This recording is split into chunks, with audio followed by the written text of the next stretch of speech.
बाद में हम लोगों को सुविधा मिली। पेट्रोल भी उनको देना पड़ता था, बिजली का बिल भी देना पड़ता था और तनख्वाह मिलती थी 3,500 रुपये।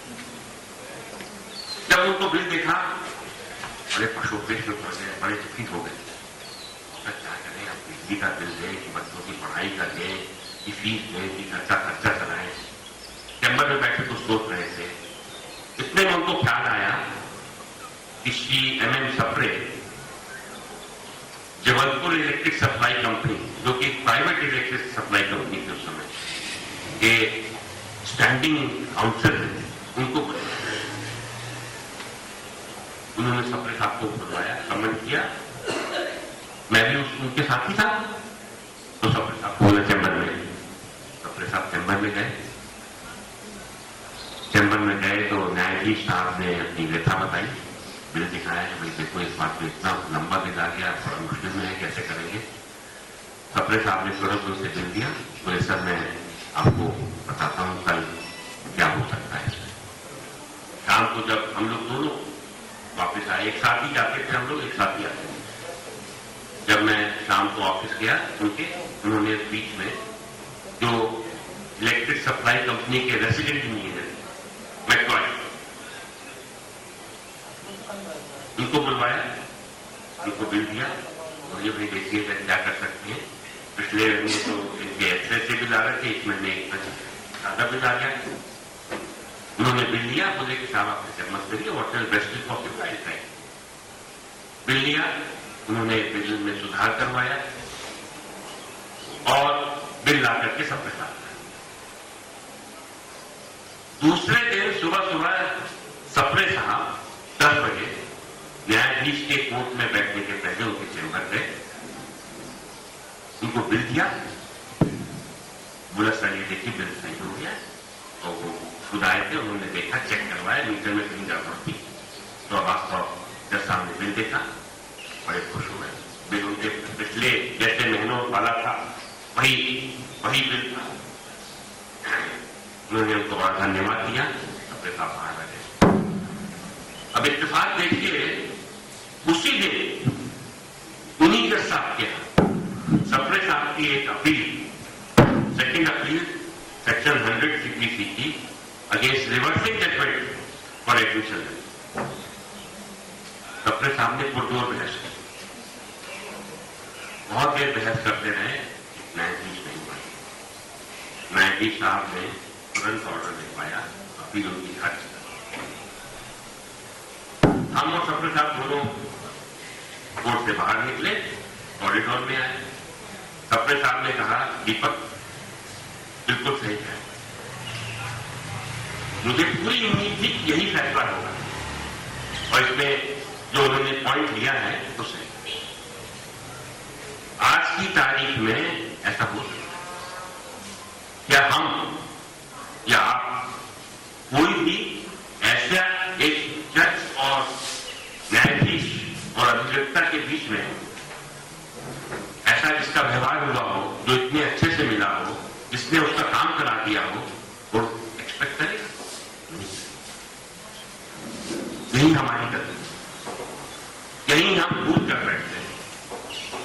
इस चीज को आप मानिए कि यदि हम ऐसा करेंगे तो हम कोई आपसे एक्सपेक्ट नहीं करेंगे, ना आप हमसे करेंगे ना हम करेंगे। तो देखिए माहौल, न्यायालय का माहौल बदल जाएगा, आपके कार्य करने की क्षमता भी बढ़ जाएगी। अभी हाल ही में जहां पे एक दुखद घटना हुई, एक न्यायाधीश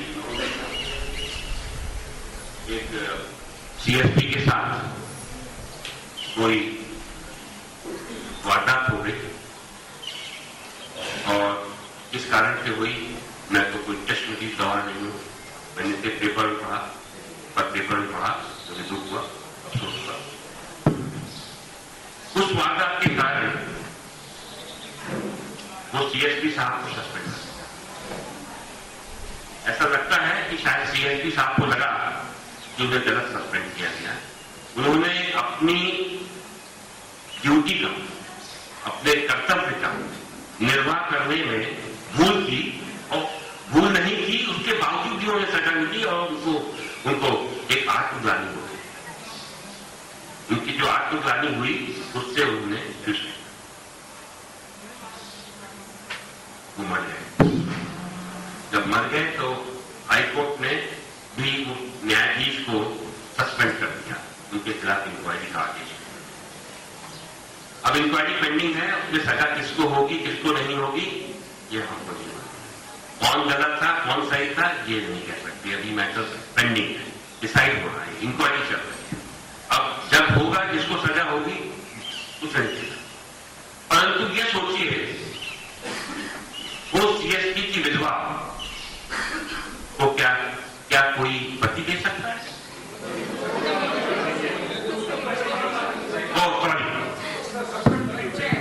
अच्छा सॉरी, कुछ तथ्यों में भूल हो रही होगी। बच्चे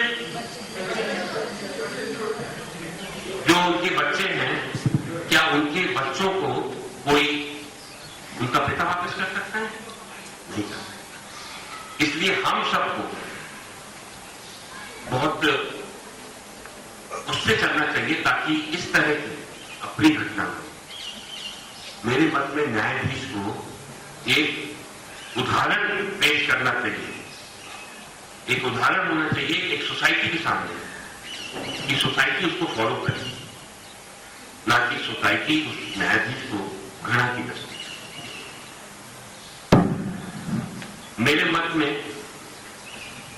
न्यायाधीश जो होते हैं उनमें कुछ एक इनबिल्ट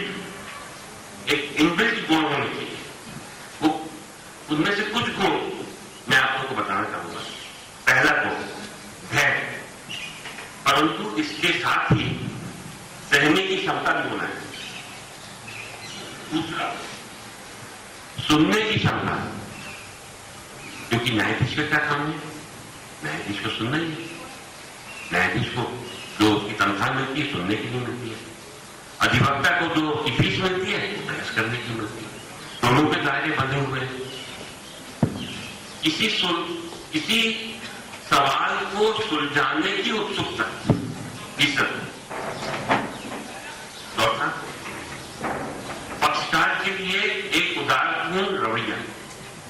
हमें यह सोचना है कि वह हमारे सामने कटोरा लेकर तो खड़ा है परंतु भीख नहीं मांग रहा, वो भीख मांग रहा है न्याय की।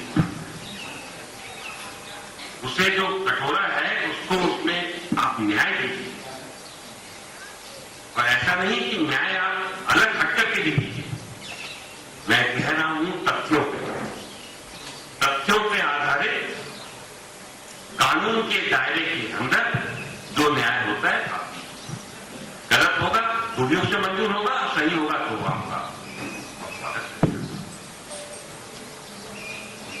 पक्षकार का मनोविज्ञान समझिए, ये सोचिए कि उसके दिमाग में उस समय क्या चल रहा है, वो वहां क्यों आया है, उसकी मजबूरी को समझिए।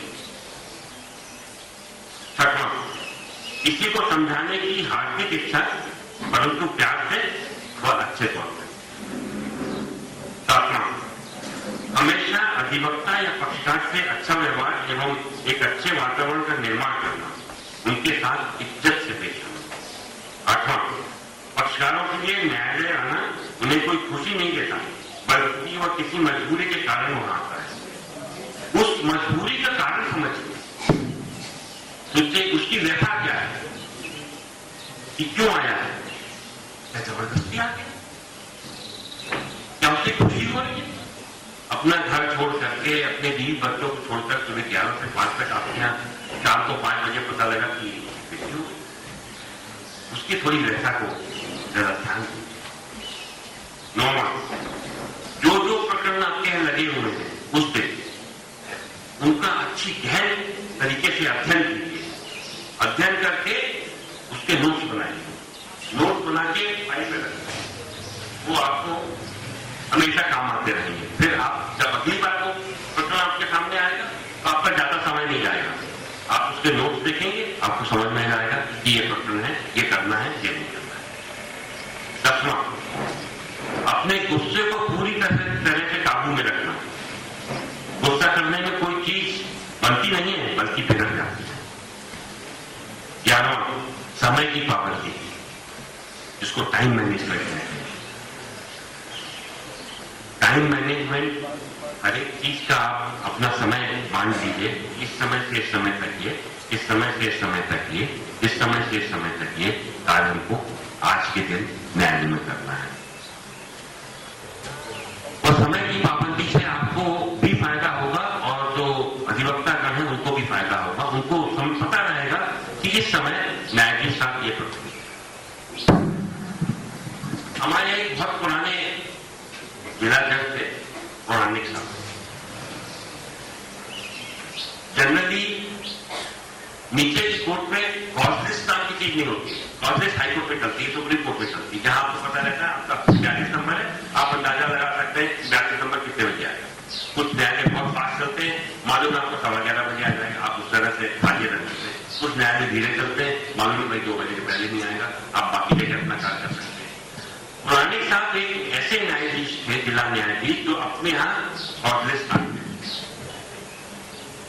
एक दिन पहले आप उनके न्यायालय के बाहर जाकर के वो कॉजलेस देख सकते थे कि 11 बजे वो प्रकरण क्या लेंगे और 1:30 बजे तक क्या लेंगे, 2:30 बजे क्या। आप उस हिसाब से अपना टाइम दे सकते। तो इससे क्या है, देखिए आपका भी समय बचेगा, अधिवक्ता का भी समय बचेगा। दोनों एक दूसरे को न्याय शीघ्र, सस्ता और सुलभ दिलाने में बहुत मदद करेगा। जो हमारे पास न्याय के लिए आता है, उस न्याय दिलाने में 3 चरण,